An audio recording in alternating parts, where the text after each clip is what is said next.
My name's Dan Richardson. I'm the Director of Sales JPAC at Pattern, and I'm delighted to be joined today by Sean Walsh, also with Pattern. But Sean, over to you. Maybe you could introduce yourself. Thanks, Dan. Good to be here. So, yeah, hi, my name's Sean. I have been with the business for coming up on 8 years, and I look after a number of our growth teams where it comes to marketplaces, be it advertising, trading, all the way through to sort of customer support and operations. Brilliant. Thanks, Sean. And thank you to all of those who have joined us this morning. This is going to be a great session. There's a lot of information to get through. Please do shoot through any questions on the Q&A box at the bottom of your screen. As you go, we'll try and answer those as they pop up. We'll also try and leave a little bit of time at the end if we have time to answer questions as well. You're also going to receive a recording of this session later on this afternoon, so watch out for that. But before we begin, I'd like to, maybe I'll just bring up a quick poll. I'd love to get an understanding of some of the challenges that you guys are facing today when it comes to Amazon. Once you've made your selection, then please feel free to just close that box. That'd be great. Thank you. Okay. So, all right. So why Pattern? Why are we talking about growth and control on Amazon today? Well, the reason being is that Pattern is a global marketplace accelerator. We're also the #1 third-party seller on Amazon. So we partner with over 300 brands currently, and last year we drove $1.4 billion in revenue. We partner with brands in a buy-sell model, buying stock directly from those brands, which we then accelerate on marketplaces globally. So we take care of everything when it comes to growth and control. So when we think of e-commerce, we think of it a little bit like maths, right? With an equation of revenue equals traffic times conversion times price times availability, and then repeat that for customer lifetime value. Now, this model is basically what we're using. It's the framework for what we're going to be discussing today. All right, thanks, Dan. Might jump in here. So I guess expanding on what Dan just talked about there with the e-commerce equation, this slide here just outlines some functional areas of responsibility or strategies that we here at Pattern spend a fair amount of our time and effort on, helping growing all the brands that we work with on marketplaces. And each of them play, as you can see, ladder up to the e-commerce equation at the top there. We could spend hours or days digging into the detail of each of these, but I think with the hour we've got here today, we wanted to focus on a handful of the key ones from each of the pillars to give you something you can take away to benefit your own Amazon strategy, whether your brand is, I guess, in the consideration stage with Amazon, or whether you have a mature presence on the platform already and simply looking to sort of garner that incremental growth. So we might jump into the first pillar, which is traffic. So how do we get consumers to our brand on Amazon from a visibility perspective? So looking at this slide here, before we talk about sort of the on-platform areas of focus, we wanted to take a step back and talk about the digital consumer search behavior. So the data on this slide comes from the 2024 Pattern Marketplace Consumer Report. And the question posed here was, where do you begin your search for a product digitally? As you can see from the results, a large portion of Australians still start their product search on Google. I think this is something we will talk about a little later when it comes to the trading ecosystem and how something like this might impact your pricing and conversion strategies. I did want to highlight here that on the slide, you'll see that Amazon is only 4th in the list, but its growth rate is the most significant of all the channels. So that coupled with, I guess, it being the most visited website in Australia there, you can see with 75 million monthly visits, puts it in a really strong position to continue to grow in the area of consumer choice. The other 3 areas we're going to touch on, as I said, there was a lot in that first slide. We would love to get to it all, but 3 things we'd like to focus on from a traffic pillar perspective: advertising, SEO, and the brand store. So jumping into the advertising toolkit, if you look at the inside in the bottom left, you can see that advertising revenue for Amazon grew by 51% year on year to 153 million in 2023. So this is a pretty healthy increase on some significant numbers already. And you can make some assumptions there that this is fueled by growth in the number of sellers. So number of sellers will equal more that'll be advertising. and products, but it's also fueled by the effectiveness of the toolkit that's available to sellers on Amazon, which lends itself to further investment, I guess, on a like-for-like basis.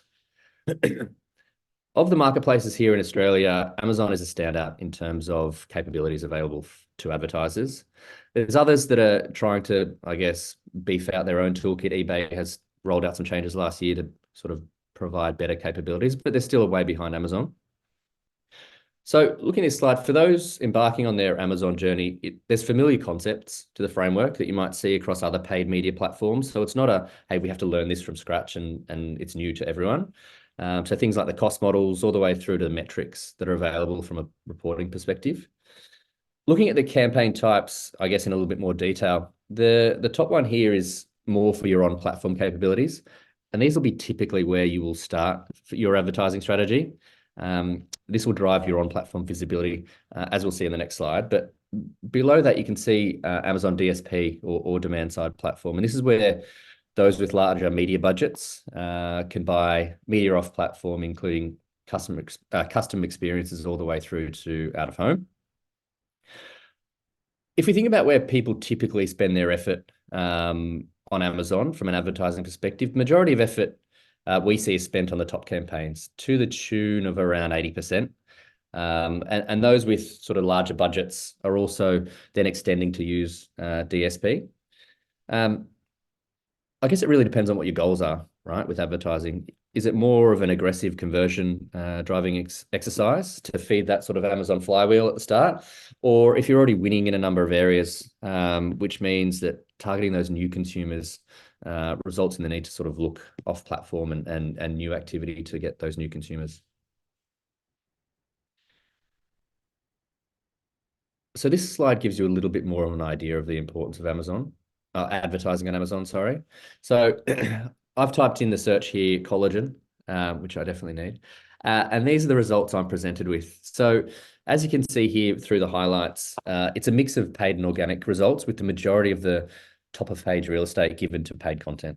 So if you consider the real estate for your branded searches, if you aren't delivering paid media here, it's likely that a competitor will be sort of front and center before the consumer will see any of your organic results. And I think this is a desktop view, so it's even more visible from a mobile perspective, where it can take you a few scrolls to get to any organic results. We get asked by brands quite a bit about the investment strategy for advertising, what it needs to look like. And I guess to sound like a bit of a consultant, the answer depends on what you want to do. What are your goals? What stage of the journey are you in? How new are you? How much brand awareness do you have on the platform? How competitive your category is, and ultimately what your growth strategy is. So we see brands starting out, some brands starting out quite aggressively with sort of up to 60% of their total revenue reinvested into media.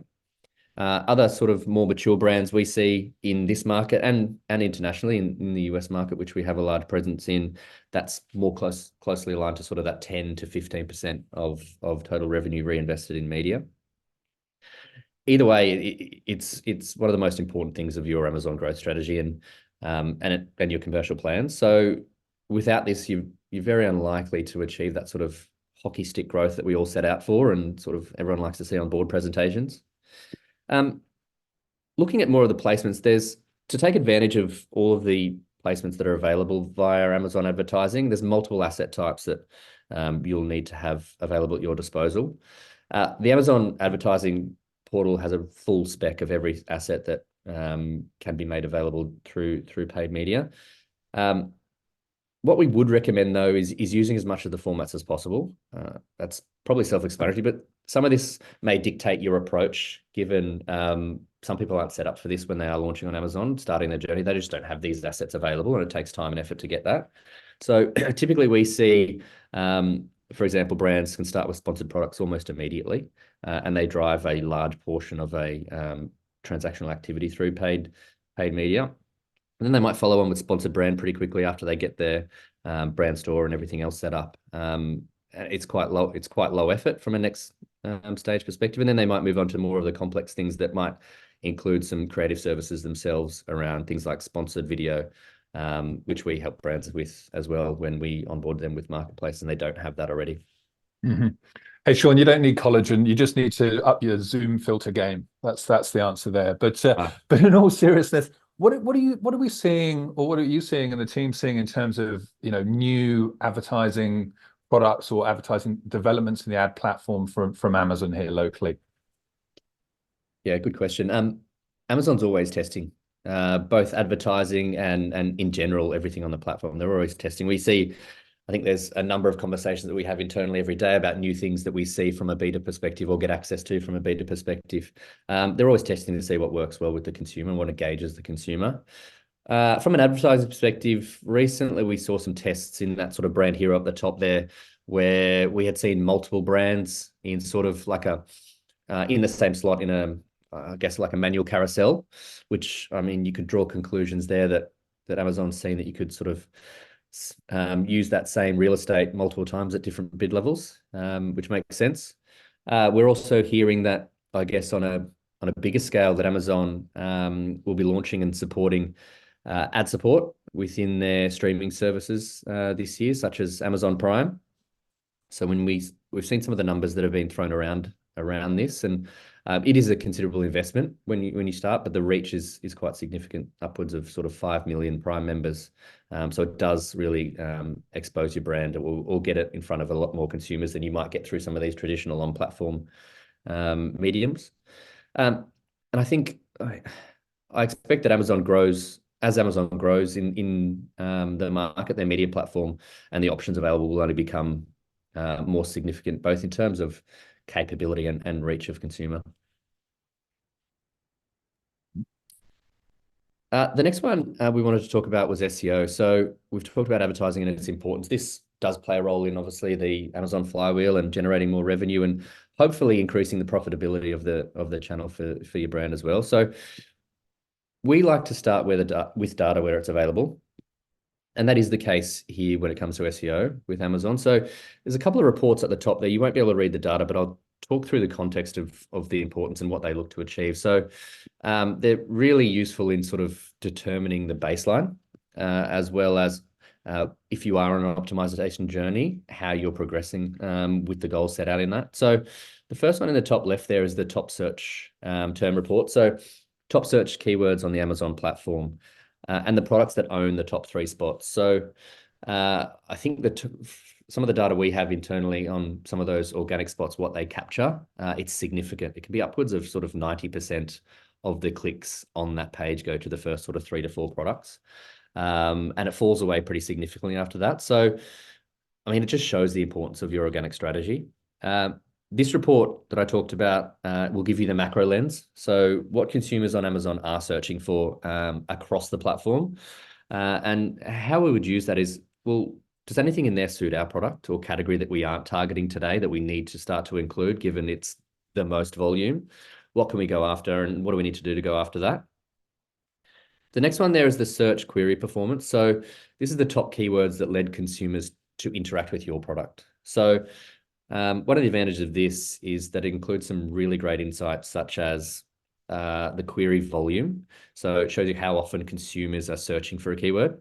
And then what's my brand share, which is my brand's percentage of the impressions compared to the total count of the keywords. It really gives you some granular information. And this is released weekly. So given it is weekly, you can see those changes over time as you implement any sort of SEO strategies. We then typically leverage this data to form sort of ASIN level, brand level SEO strategies. So what keywords should we target? Who's winning them today? And what sort of do we need to do in order to win those? And we take all of that, I guess, into what we do with sort of product titles, descriptions, product content. It's not just about feeding the algorithm. Instead, we make sure that it makes sense to the consumer that's actually reading and digesting this information. So we would always say, consider a mix of product information, relevancy, conveying product highlights, as well as sort of keywords that you identify that consumers are looking for. So yeah, like any SEO strategy, it should be a mix. I think as basic and foundational as it sounds, just literally leverage what's available. So ensure you utilize the 5 bullet points, max 5 bullet point slots to convey as much helpful information about the product as you can. we see some brands and products using one or two of these, or just having a couple of words in there. It's just really missing on sort of that low-hanging fruit, that opportunity to tell both Amazon and the consumer about your product and the benefit, convey the benefits to the consumer. Really sort of make it compelling for that consumer to be able to want to purchase that product. And finally, on SEO, there's back-end keywords. So these allow you to extend the keyword reach by including things like other names for the products or misspellings that you might find in, I guess, if you're doing D2C commerce, you might find it in your search tool. On this slide, this is a tool that we've built here at Pattern called the Digital Shelf, which provides fairly robust and detailed analysis of a specific ASIN and how it fares against your competition. It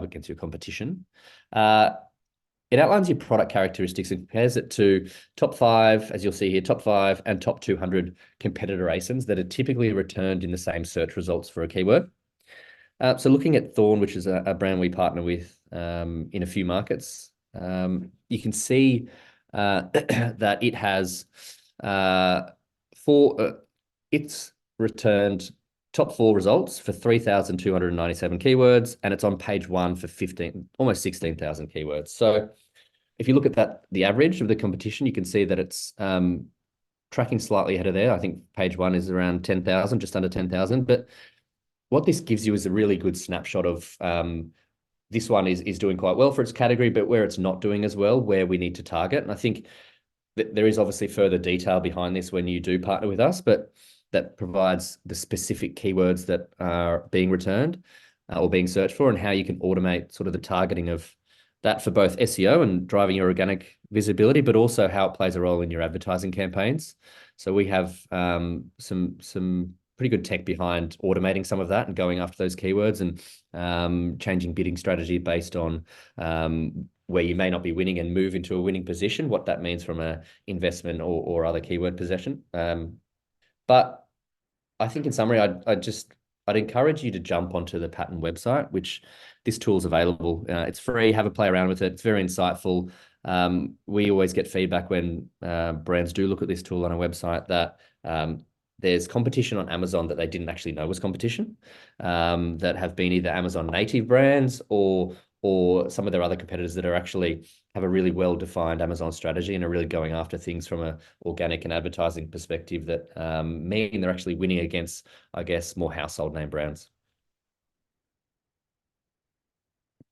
Now to the last slide about traffic, the brand store. So this is the area on Amazon, I guess you get to own. You get to own the experience. And it's the best way to, I guess, the best way to describe it is it's a destination. It's kind of like a store-in-store experience. Excuse me. There's no real estate for competitor ads. There's no distractions on the brand store. It's literally just your brand and the consumer, which is really super powerful. It can be used also as advertising destination. So sponsored brand advertising on the platform, off-platform advertising across external channels you can lead consumers through to the homepage of your brand store or deeper linked pages within the brand store experience. And I mean, it's rare that you get something for free. So when you do, you should be definitely taking advantage of it, especially when you're very brand conscious on Amazon. And this is really where you get to convey the best message or the most robust message about your brand. It does require a premium account, which the majority of sellers would probably qualify for, and brand registry, which is something you enroll in as the authority for the brand to unlock that sort of brand store capability. But we strongly suggest unlocking and developing this experience. There's also some pretty good analytics available for the brand store in the portal, and when we look at this on an ongoing basis for the brands we work with here at Pattern. I think, as you can see there from the insights on the slide, as well as being a way to educate and inspire consumers about your brand, it can be a significant driver of overall revenue for your brand on Amazon. So for those looking for their brand store experience, if you are looking for some of those analytics, they don't live in Seller Central. They live in the advertising portal. Moving on to the conversion pillar. So similar to what we talked about in SEO, there's some metrics available within the Amazon portal that you should leverage to get an understanding of conversion performance at an ASIN level. And this is where we would recommend starting any form of optimization. What's my starting point? Where am I at today?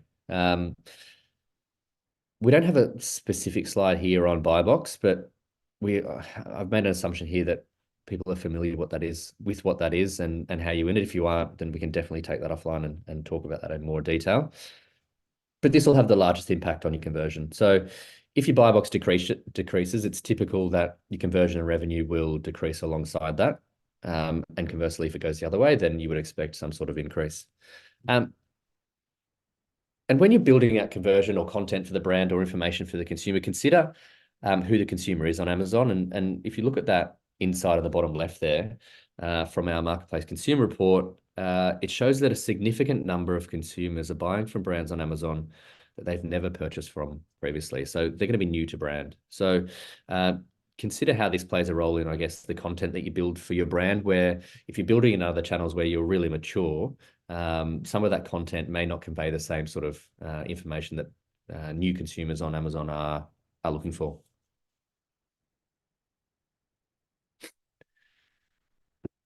How can I educate, inspire, engage consumers that interact with my brand on Amazon? So starting with things that are most important, I guess, if we start from the top. So if you look at the image on the left there, you've got your image stacks, which is essentially the images and video that you have on an Amazon product listing page, product detail page, sorry. So you can have up to 6 images in one product video. So the first image you choose will also be what is in the search results page. So be aware that some of those images, while they're on the PEP, are exposed in other areas. So think about the importance of that.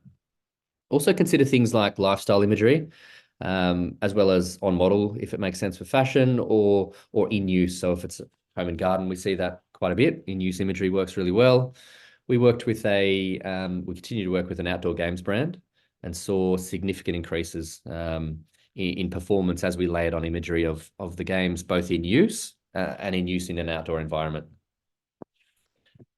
Then some of the other images here are further down on what your product detail page is, structure. So that's the A+ content and premium A+ content, which sits beneath the buying area. So A+ content is available for those with brand registry and provides a number of modules for you to convey more about both the brand and the product. Premium A+, that's relatively new. It was released here last year. It gives you, I guess, extended modules on what would be typically included in A+ content. It's around 16 modules. So things like full width video, product comparison tools, really rich content that can be put in front of the consumer. And both of these here in Australia are free for brands that are eligible for 3P sellers. And we recommend that you would leverage those to drive engagement and conversion.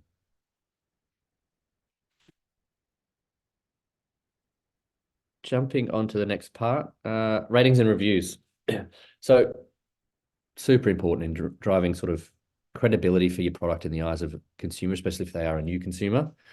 Also helps you as a brand identify any sort of, or how customers are interacting with your product, as well as, I guess, identifying any product issues that your consumers might be experiencing. Both fairly important, I guess, not only for that first conversion, but driving that repeat purchase behavior. In the US and other markets, there's a program called Vine, Amazon Vine. So that puts your product in the hands of some people at no cost. So in exchange for providing reviews about your product. So I think they refer to them as Amazon Voices in other markets, which are frequent reviewers. There is a cost to enroll your product in that program. I think it's from last review, it was around $150 to $200 per parent ASIN for that to be enrolled, plus the product cost to obviously put that in the hands of these influential voices to be able to get that early momentum when you are launching products or brands.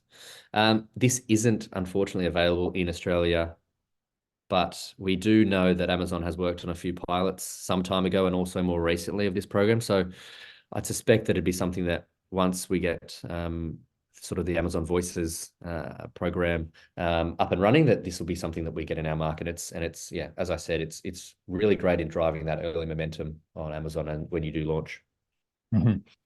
Sean, I'd also add just, I think that, the reviews that we receive on Amazon, and indeed the questions that consumers will post on product description pages, are actually also a wealth of information that can be used to enhance the content that brands put out on those pages. Let's, think about answering those questions or tackling any of those things that pop up in reviews actually in the content, so that the customer is much better informed.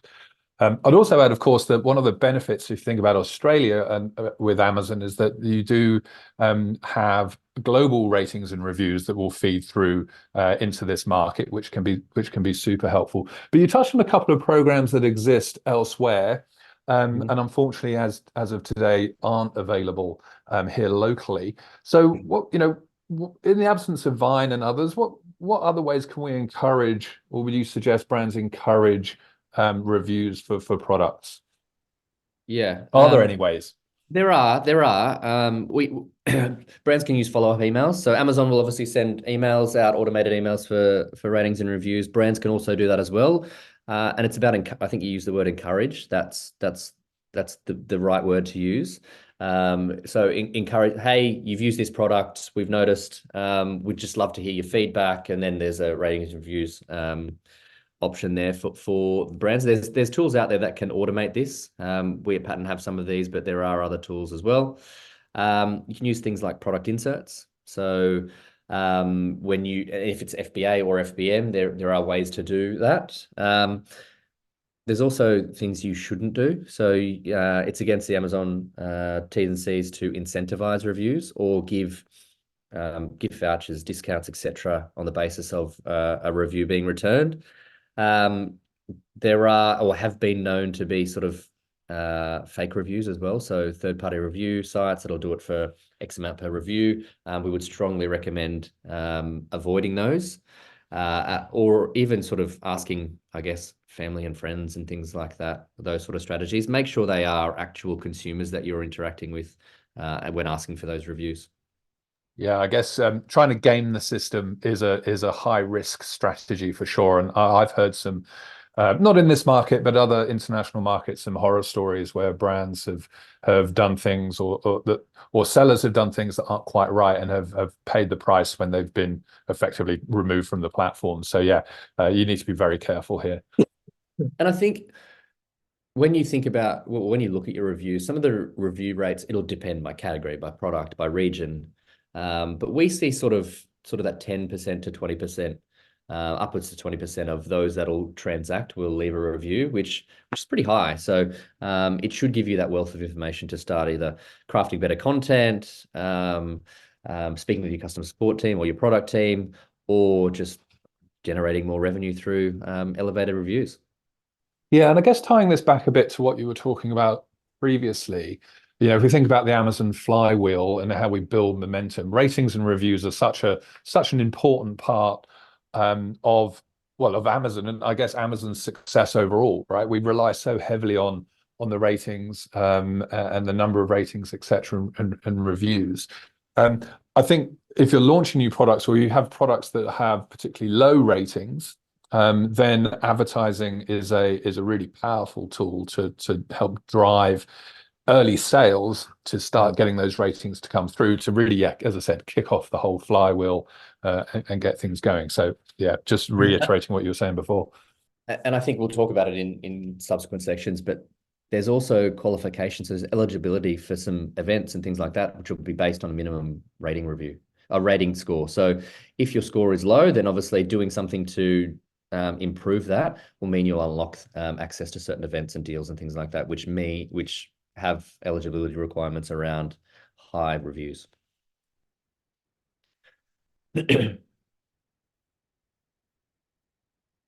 Of which this is one. So subscribe and save. So this is a great way to increase conversion, especially when you consider it's a single conversion at times that'll lead to multiple transactions and revenue. I think every brand would love that tap to be turned on. For Australia, this has been exclusive to 1P, but we believe that 3P launch will be available in the not too distant future. There's some tests going on at the moment. So there are some eligibility criteria for this program. So I think 85% or higher in stock rate for FBA. You need to have been using FBA for longer than 3 months. You need brand registry. You need a 4.7 rating or higher. So that's where we talk about those ratings and reviews are really quite important to unlock something like this. The discount level is another piece of criteria. So for Australia, we're seeing that the typical is around 10%. But if it was going to be a formal launch, or when there is a formal launch for 3P, we wouldn't be surprised if this mirrors other markets. In the US, it's 5% minimum up to 15%. And that brings in sort of that added benefit of tiering it. So buy X, get Y, buy Y, get X, etc. The more you buy, the higher the discount might be. But what I would say when embarking on any sort of discount strategy on Amazon or any campaign like this, ensure that your unit economics at an ASIN level are sound, as this discount is a constant. So it's not just a one-off and we can absorb this for a period of time. This is you're enrolled in this. This is a discount for an ongoing period of time until it's removed.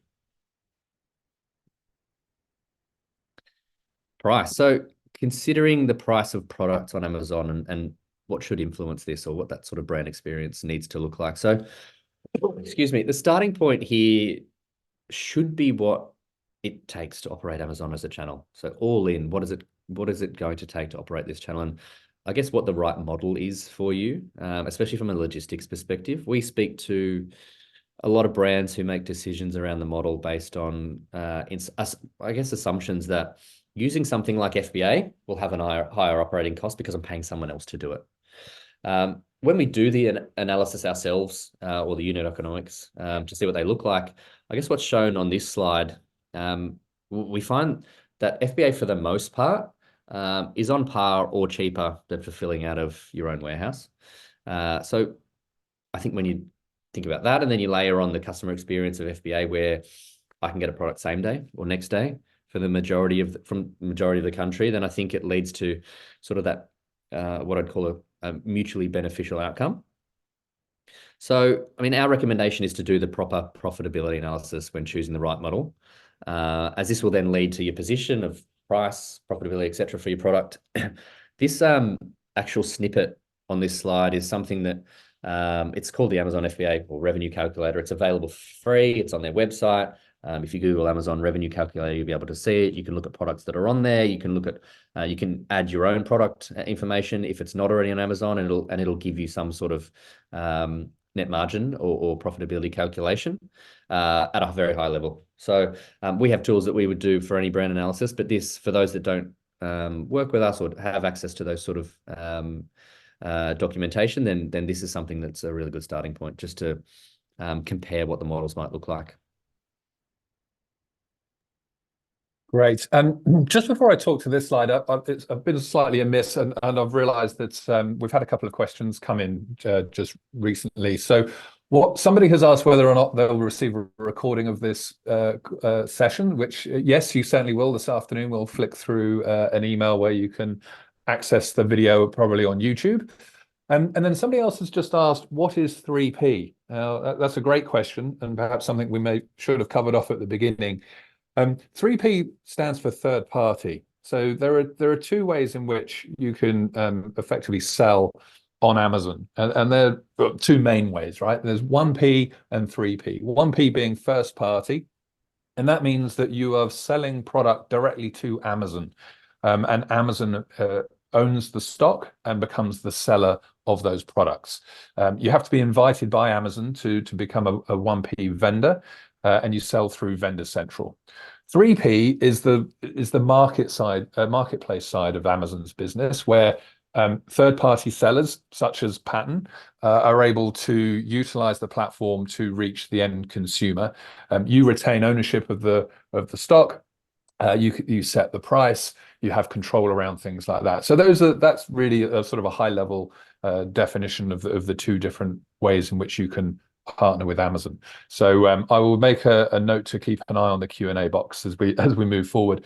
But just on this slide, a big challenge that we see, or that brands face with Amazon is what we call the profitability death spiral. Now that sounds a little bit harsh, and actually, in reality, it is, and it's something that I expect will become an increasing challenge for sellers on Amazon in Australia, just given the growth of the marketplace here, right? So, as we say, Amazon is 6 and a bit years old, approaching 7 years. It is growing rapidly, and the third-party side of the business grew, we believe, by around 79% around that last year. So what that means is lots more third-party sellers are now being attracted to Amazon as it becomes a much more significant channel in the market. As we know, the way that Amazon operates, what happens with multiple sellers effectively selling the same products is that they're all vying to win the buy box. You have to own the buy box or win the buy box in order to sell the product. So one of the ways in which you are able to compete for that buy box is on price. It's probably the most significant way. If you've got the best price, then you're going to win the buy box. So more sellers, more pressure on price, starts to see prices reduce on Amazon. So that can become problematic in terms of the profitability of your business on that platform. But what we see also is that then other e-commerce channels, or indeed traditional bricks and mortar channels as well, then have to follow what's happening on Amazon. So multiple sellers driving down price here, other e-com channels matching that price, so they're not losing out to Amazon, and then that has a knock-on effect. So eventually what can happen is that all channels become less profitable, which is obviously a nightmare for brands. So something that you really need to be mindful of when we think about kind of control and consistency is that you want to ensure that what's happening on Amazon is not having a negative impact on the rest of your business. Yeah, certainly something to watch out for. So being aware of and understanding who these third-party sellers are on Amazon, whether they're authorized or not, whether they're grey market coming in from other places, is really an important aspect of your overall Amazon strategy and something you need to really be in control of.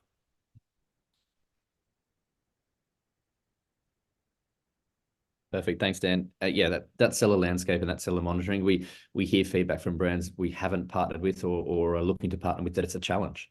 The tools available might not be amazing, or it's a manual spreadsheet somewhere which someone updates once and then 6 months later they update again, which is not sort of scalable. So looking at seller landscape and how many sellers are on your products for marketplaces, we would typically advise that you as a brand are the only seller, or that you partner with an exclusive seller of your brand on marketplaces. But sometimes for different reasons, brands will want to form a hybrid approach, and it might be a transitional hybrid approach where they're moving from one to the other, but at times it'll be a hybrid approach.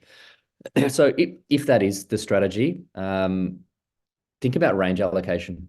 So as one sort of differentiation strategy. So if, let's just say 1P has X and 3P during transition has Y, or if you've got multiple sellers in different markets, which we know some of our partners do have for sort of their whole ecosystem, make sure it's different ranges. I mean, we would always recommend avoid authorizing the same sellers to sell the same product, as this will likely lead to that sort of death spiral that Dan talked about on the slide before, where really when people figure out they're not selling anything, it's a race to the bottom.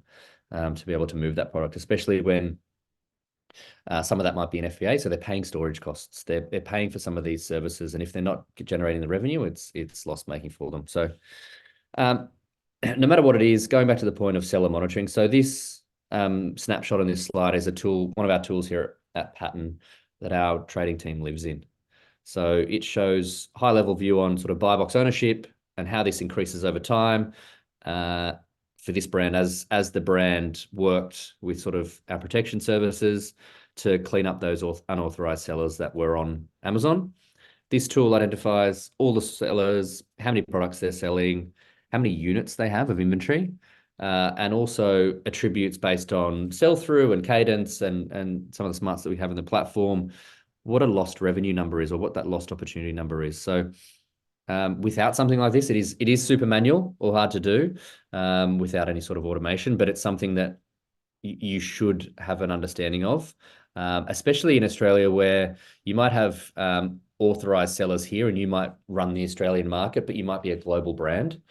So something that's happening in another market, such as the US, UK, Europe, etc., means that some of those sellers that have access to Amazon in those platforms are actually selling into the Australian market. So we see that with a number of brands where everything in the home market's in order, but they haven't spent a lot of time on Amazon. So what we're actually showing them on Amazon is quite an eye-opener, where millions of dollars worth of inventory is coming into this market on Amazon from international sellers.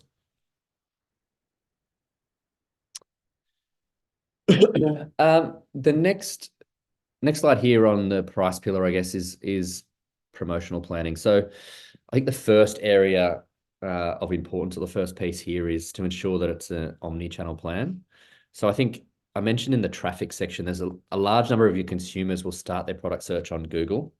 So if they're seeing your product is available at 40% off at David Jones, mid-season sale, end of season sale, etc., then that's going to impact what you are, or what your growth plan is for Amazon, because they're starting their journey there. They actually may not make it to Amazon. Or if they're on the platform, Amazon does scan some of these other sites. So you might actually end up with a suppressed buy box, because the customer experience, not the price, the customer experience that Amazon talks about for buy box isn't as strong as it could be.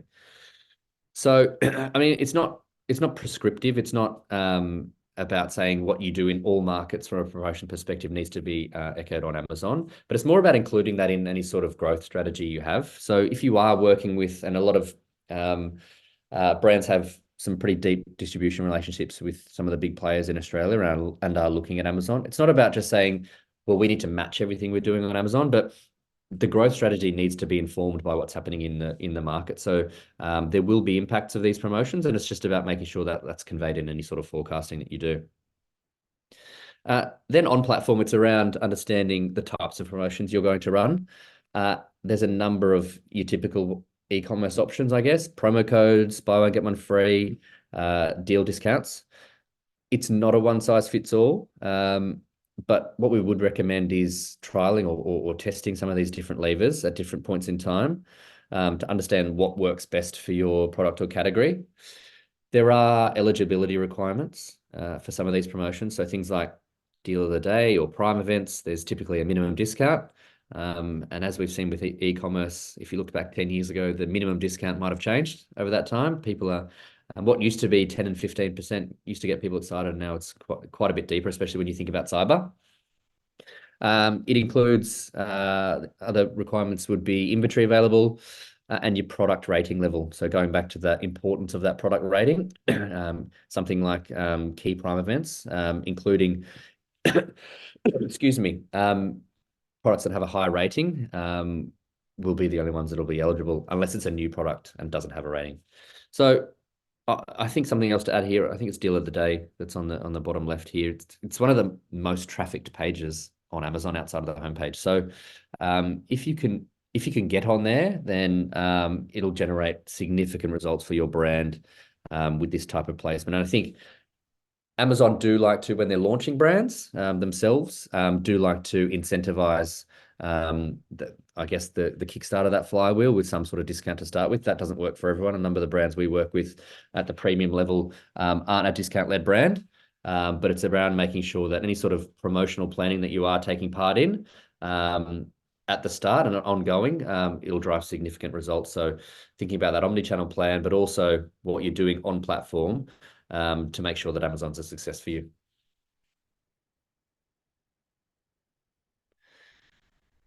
I think we're on to the last pillar here, making good time. So this is availability. So this essentially talks to product in-stock performance. So the importance of being in stock on Amazon is, I guess, heightened versus direct-to-consumer if you have a direct-to-consumer channel that you run, because you don't own the end-to-end experience. So in your own channels, if something goes out of stock, then comes back in, you can merge it to the top of the SERP, or you can put it on the homepage, you can send an email out to your database, and you can sort of stem that decrease in momentum.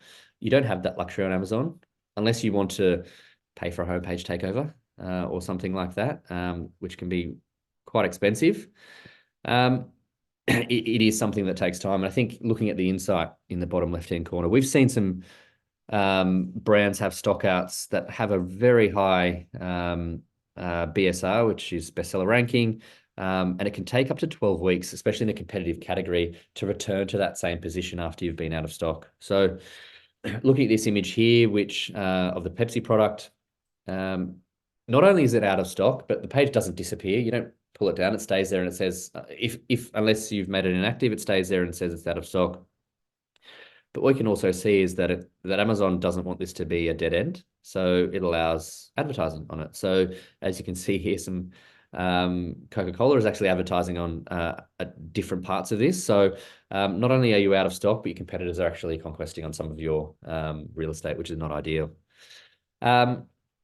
So some of the key areas of availability, which talk about demand planning, compliance monitoring, and also your IPI, which presents sort of data and reporting insights for you to sort of grow your inventory performance.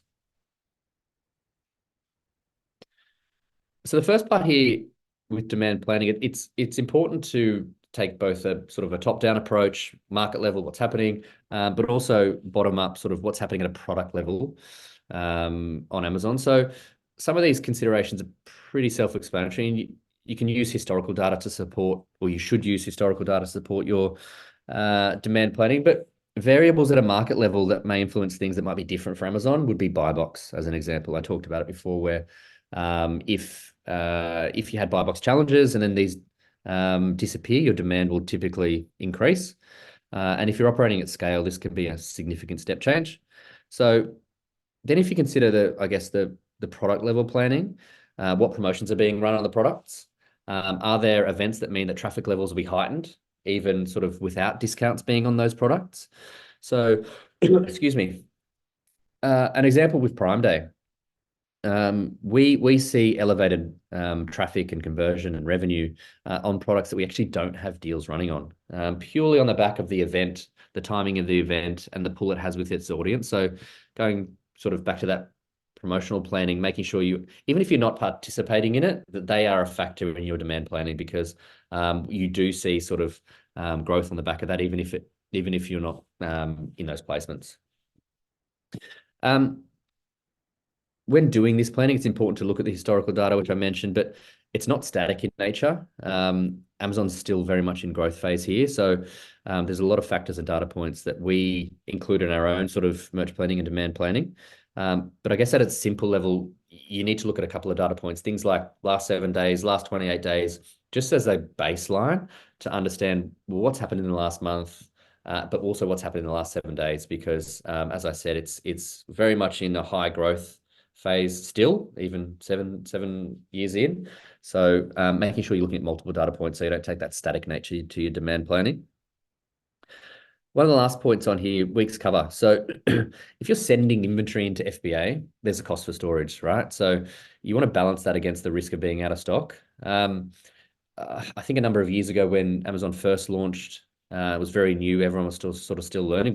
We had metrics and demand planning for other markets in the US, UK, etc., which didn't really work here. So we sat on sort of 12 weeks cover because we actually really didn't know. Like, we were all learning. We didn't have historical data. Excuse me. So a few years on, we're obviously working at a pretty high cadence now. So we've managed to decrease this to around 6 to 8 weeks cover for BAU. And this is really a good baseline for you to compare what you're currently doing today. Demand planning, forecasting, all those sort of things do fit into a bucket that is invariably going to be wrong at times. So you can also look at offsetting this with a strategy around your listings. So something we do here is we have an FBA listing and an FBM listing, which FBA, which is you've sent it into Amazon, it's fulfilled by Amazon. FBM is fulfilled by merchant. So the FBM listing sits in, well, ASIN sits in our inventory in our warehouse, and we can turn that on and be sellable at a point in time that we might be sending inventory into FBA or have delays from inventory coming in from suppliers. But what I'd say to that is it's a great tactic to continue keeping that ranking, continue generating revenue and transactions. But similar to before with the unit economics. It'll be different in this scenario with FBM. So I recommend you account for this. If you have low ASP products, FBM might not be the right approach for you, given your last mile delivery might be more expensive than what Amazon would do, for example.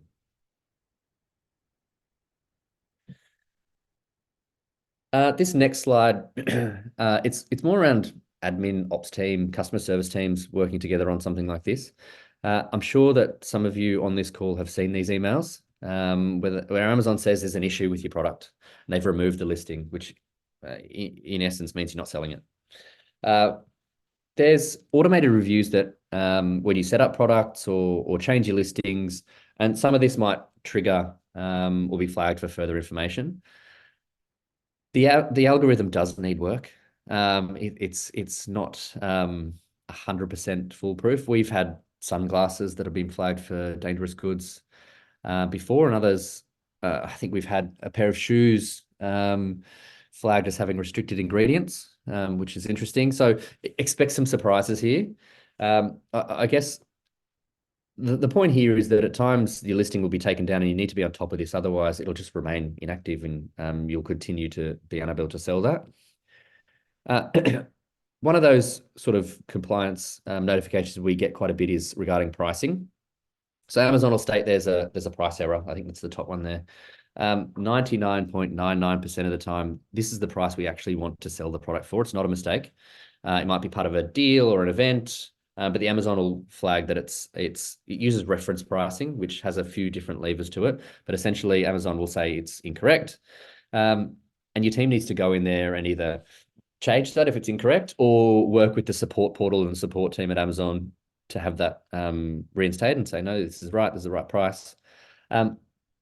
We do a lot of this here at Pattern. And I think we benefit from having quite a close relationship with Amazon here in Australia and other markets. We meet with them weekly. We have escalation channels that we can work through these things quite quickly. But others might be other brands that don't have either SAS or anything like that. They might have to go through the support portal, which does take time. Other examples where Amazon may deactivate your listing or remove it might be due to a number of product complaints from customers, or it might require additional information about the product safety data sheets. Typically, they'll be upfront, but sometimes after we've listed products for a certain period of time, it'll come up. So it's just from a monitoring perspective, it needs to be an always-on part of your operating strategy. If you're a 3P seller and you've got significant range, that effort can be reasonable for someone in your team or your partner to have to do. I think the last slide here on availability is around your IPI or your inventory performance indicator. So Amazon gives you a score if you're using FBA for longer than 90 days. So first 90 days, you won't see it, but after you've been using it for 90 days, you'll start to see it. And essentially, it's a score on how good you are at moving inventory through FBA. Amazon doesn't like to be a storage hub. It likes to be a fulfillment hub. So it wants inventory to come in and inventory to go out to consumers, because that means that something's happening and something's right. This score is updated weekly, and Amazon reviews your score quarterly, which then dictates or plays a role in how much storage you get in FBA, as well as how much you can send into FBA in your shipment. So if you think about this can become pretty important when you think about events and the timing of events. So if you look at Prime, it's in July typically, or Q3. If you've had a slow Q1 or Q2, it may actually lead to challenges with your inventory allocation space that you require for the uptick in activity for Prime Day. So it means you can't take advantage of the opportunity that Prime might be, or you have to work with support or account management to be able to lift what that looks like. As you can see in the insights here, the IPI rating of 150. So if you're under 550. If you're under 550 at the time of the quarterly review, you'll likely be subjected to some of these decreases or limits. So working on inventory optimization, sell-through should be a focus. As you can see here in the image on the slide, Amazon presents recommendations at an ASIN level for the two areas of focus, being sell-through and fixing any sort of stranded products. Some of this is really helpful. Some of this will be, well, you don't have buy box, reference pricing might look like this. Sometimes it is very discount led, but if you're not looking at your inventory on either a weekly basis, a 90-day basis, 6 months, obviously you don't want to be sitting on inventory for 365 days, which means then you trigger the sort of long-term storage fees. You want to be able to be moving that at a cadence. And this provides some good indicators on the ASINs that aren't moving if you don't have your own internal sort of documentation on this.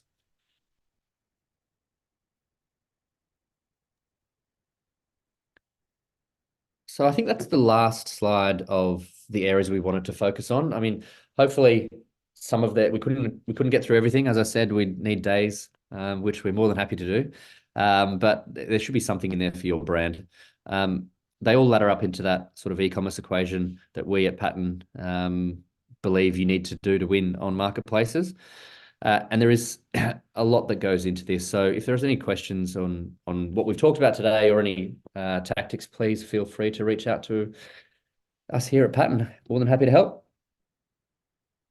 Good stuff. Thank you, Sean. In fact, we have had one other question just come in, which was, how do you get into Deal of the Day or that today's deals page? And I think the answer to that question is that essentially by just participating in any of the deal or types of promotion that Amazon has will enable you to feature on that page. So whether you're doing a Deal of the Day or whether you have some kind of saving or sale happening, or indeed lightning deals, they seem to get quite a lot of traction on that page.